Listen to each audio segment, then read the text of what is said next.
How to adjust video brightness on CapCut PC. So if you want to adjust the video brightness, then open up your CapCut and select the video. So for example, I'll be choosing any video. Once you've selected the video, now you need to simply go for the right side, upper right side, and here you will have adjustment option. Go for the adjustment, scroll down, and here you will have temperature, tint, saturation, and then exposure, contrast, highlight, and everything, right?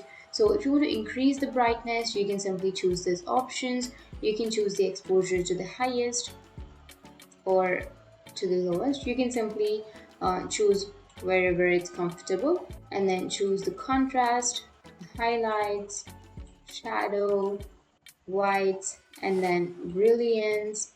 And you can choose all of these options to adjust the brightness. So that's how you can adjust your video brightness in CapCut PC.